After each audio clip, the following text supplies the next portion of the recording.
আশ্বিনের শারদ প্রাতে বেজে উঠেছে আলোকমঞ্জিত, ধরণীর বহিরাকাশে অন্তরিত মেঘমালা, প্রকৃতির অন্তরাকাশে জাগরিত জ্যোতির্ময়ী জগন্মাতা। হ্যালো বাবি।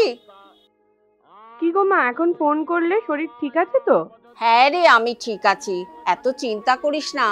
মহালয়া শুনছিস? ও আজ মহালয়া না? দাঁড়াও দাঁড়াও। এবার পুজোয় আসছিস তো? না গো মা, কাজের যা চাপ আমার আর তোমার জামাইয়ের। এ বাবা, ভাবলাম এবছরের পুজো, বিয়ের পর প্রথম পুজো, বাড়িতেই তুই থাকবি। মন খারাপ করো না প্লিজ।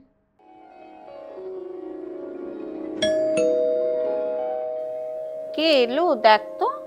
দাঁড়া, আমি যাচ্ছি। মণিমা, দেখো কে এসছে। বলো বলো, কে? বাবি, তুই এসেছিস? হ্যাঁ মা, অনেক আগেই প্ল্যান করে রেখেছিলাম, তোমায় সারপ্রাইজ দেবো বলে বলিনি। বাবি তুই পারিস বটে, কি খাবি বল? দাঁড়াও দাঁড়াও, ঘরে চলো আগে।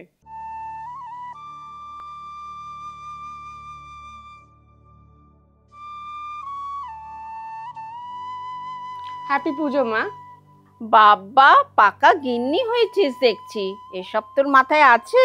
হ্যাঁ, ছোট থেকেই দেখছি মা, তুমি কাকিমা জেঠিমাকে আলতা সিঁদুর দাও, তাও আবার খুকুমনির। আর তোমার জন্য একটা শৌখিনের ছোট্ট উপহার এনেছি, পড়ো প্লিজ। বাহ, কি সুন্দর! এটা কি সোনার না কি রে? কেন এত বাড়াবাড়ি করিস? না মা, এটা রূপোর ওপর সোনার জল, সোনার মতোই। ঠিক আছে, পরবো।